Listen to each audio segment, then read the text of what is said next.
At CPAC, Sarah Palin blew the lid off the conference with a fiery keynote speech, and she joins us now here in studio. Governor, welcome back to Fox News Sunday for the first time here in Washington, D.C. In the belly of the beast. Thank you. Yes.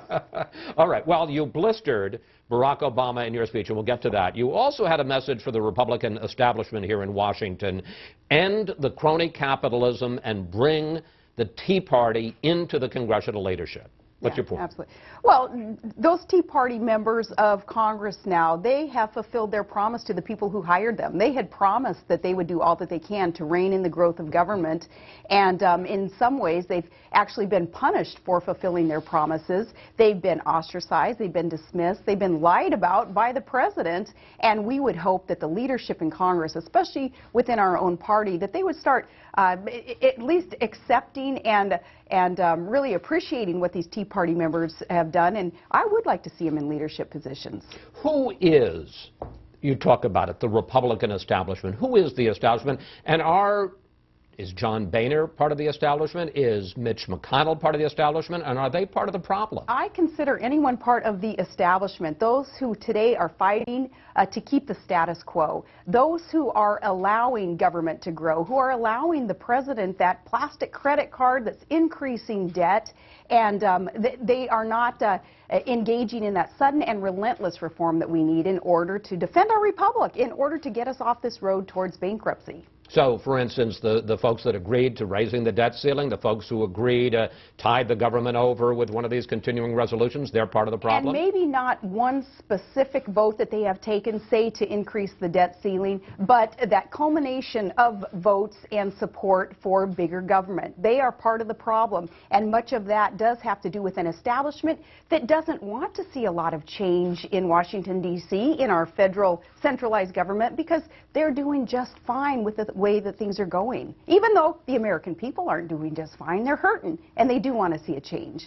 What do you think of what White House Chief of Staff Jack Lew just had to say about the birth control flap and specifically about the idea of a health care mandate? I was shocked at the spin in his message. He sounded like the press secretary. And I don't know why we're not arguing yet the whole basic premise of this mandate. Regardless of faith-filled Americans who are offended by this assault on their freedom of religion, and the basic premise of this is government, again, mandating to private employers and to insurance companies what they must provide.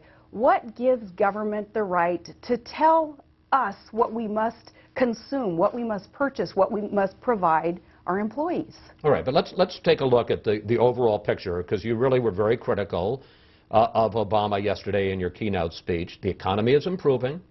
The unemployment rate has dropped 5 months in a row and is now down to the lowest point in 3 years. And as a result, public approval of the president, you can see it up on the screen, is up to 48%, the highest since last June. Aren't things turning around, and doesn't he now have to be favored to win re-election?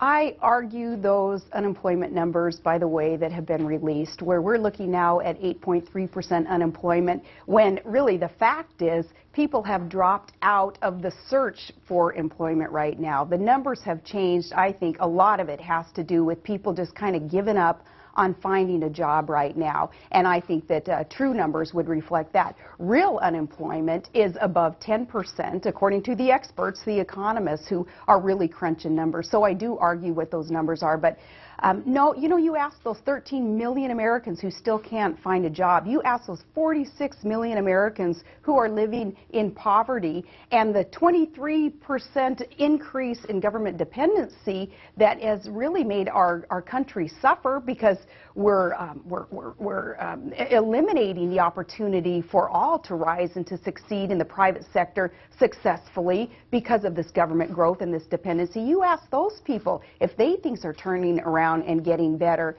and I bet you will hear from the average everyday American who's not part of kind of the political bubble, but is really being impacted by poor policies and failed policies of our president, and they're going to tell you that no, this president and his failed policies should not be favored to win re-election and continue down the road 4 more years of what we've just seen.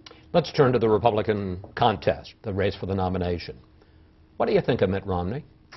I think he's a great candidate. I honestly think that we have a good slate of candidates, the four of them, all with their individual strengths, Chris, and each of them, I believe, they're getting stronger, they're getting better, and that's what competition provides. That's why I want to see the competition continue. Well, it's interesting because a couple of people said to me when I told them that I was going to talk to you, and after watching your speech, in your speech you had to say this, that the party needs a candidate, and I want to get the words right, who instinctively turns to constitutional conservative principles. It's too late to teach that. Yep. Do you trust that Mitt Romney is an instinctive conservative? I trust that his idea of conservatism is evolving, and I base this on a pretty moderate past that he has had, even in some cases a liberal past. Here, he agreed with mandating on a state level what his constituents needed to be provided, needed to purchase in the way of health care under Romneycare, which of course was the precursor to Obamacare. Now that's a problem, but yeah, Obamacare. Freudian that's slip. a new, we'll coin that one. So it is evolving, but what I want to see is that candidate, and I believe that most voters in the GOP and independents, we will want to see that candidate whom we can trust will just inherently, instinctively turn right, always err on the side of conservatism, which means smaller, smarter government, more empowerment for the individual, for the private sector. But it sounds like at this point you're not convinced. I am not convinced, and I don't think that the majority of GOP and independent voters are convinced, and that is why you don't see Romney get over that hump. He's still in the 30 percentile mark when it comes to approval and primary wins and caucus wins. He still hasn't risen up above that yet because we are not convinced. But Governor, he's been running for 5 years. And he has spent millions and millions and millions of dollars. So what does and he have to do to convince risen you? Yet. He still needs to be able to articulate what his solutions are to the challenges facing America, but not just Mitt.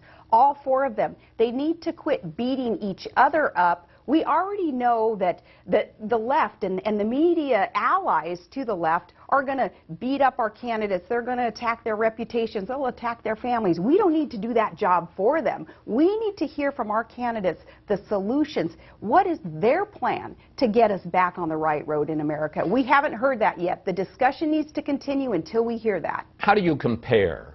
You've been very honest about Romney. How do you compare Gingrich and Santorum? Against one another, yeah. The two of them?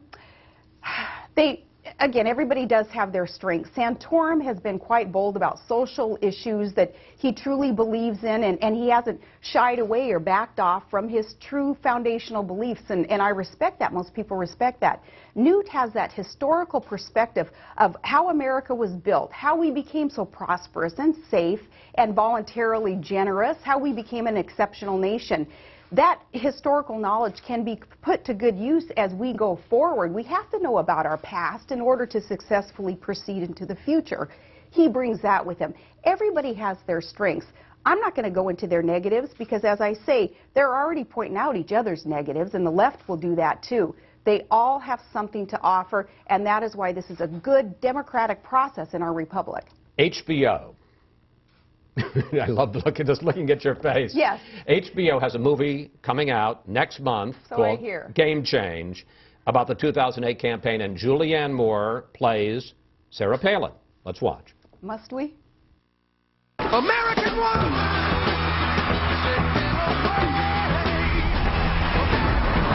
No, they say the difference between a hockey mom and a pit bull? Lipstick.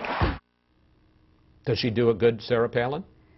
I think we're going to call that the Sarah Palin Employment Act, and you guys need to thank me for employing more people probably in their imitations of Sarah Palin than the president has put Americans to work. So it's a stimulus act. It is a stimulus act, yes, but oh, goodness gracious. You know, I'm really not too concerned, though, about an HBO movie based on a false narrative when there are so many other things that we need to be concerned about. I want to ask you one more question about this, because there is a more serious side, and I want to give you an opportunity to respond, because you're right. The movie echoes the book in pursuing this narrative that you went into a funk during the campaign, leading up especially to the debate. And I want to just show you some clips, because this is going to be out there. Take a look. It wasn't my fault. fault. I wasn't properly prepped. I miss my baby. I miss sleeping with my baby. She's on the verge of a complete nervous breakdown. You're telling me what to say, what to wear, how to talk. I am not your puppet. Millions of people are going to see that. Well, I'm Is there- sorry that millions of people are going to waste their time, and I'm sure that they have more productive and constructive Is there any things truth to do. that story? I was never in a funk. Thank God I have the right perspective on what really matters in life, Chris, and there's no need to ever be in a funk when you know what right priorities are and what really matters in this life. Are you angry? Are you upset that this story is going to get told and it'll get told to a much bigger audience? I am ambivalent about it. I honestly will not waste my time watching it, and I encourage others to find something else more productive to do. On a much more positive note, you have a wonderful article, I must say, that touched my heart in the latest issue of Newsweek magazine, and you can see it up on the screen, about life with Trig, your little boy, who's almost 4 now, my gosh, and has Down syndrome. And you say when he wakes up every morning, he applauds? He teaches us more than we're ever going to be able to teach him, and that is one thing that he does. He looks around, and it seems to me that he's saying, despite what the world's going to throw at him and anybody else who may be considered a bit disadvantaged, he applauds the day, like, come on, world, show me what you got and I'm going to handle it. And I wrote that article. I was asked to by Newsweek in response to what Rick Santorum did in publicly showing us what really true good priorities are when he got off the campaign trail in order to spend time with his special needs daughter. And I thought that was a beautiful gesture and a wonderful public testimony of putting family first that Rick did. You say you don't teach him, he teaches all of you. Oh, he teaches us. And that he is a blessing. He teaches us, and Chris, Todd and I and Trig's siblings, we went from quite a fearful time, not knowing what to expect, to this time in our life that couldn't be any better, when we see and touch and are surrounded by such love coming from this child that, again, keeps us grounded, keeps everything in perspective, and allows just kind of all the rest of the stuff on the periphery to just go away and not matter so much when we get to focus on this blessing. Governor Palin, thank you. Thank you. Thanks for coming in. It's good to have you inside the Beltway in the real America. In the real America. Well, happy Abraham Lincoln's birthday to you, and may we remember what he thought about Washington and how he wanted to change Washington into a voice for the people. Let us do that today. And we should say yesterday was your birthday, so happy birthday right back to you. Thank you. Appreciate it. Okay.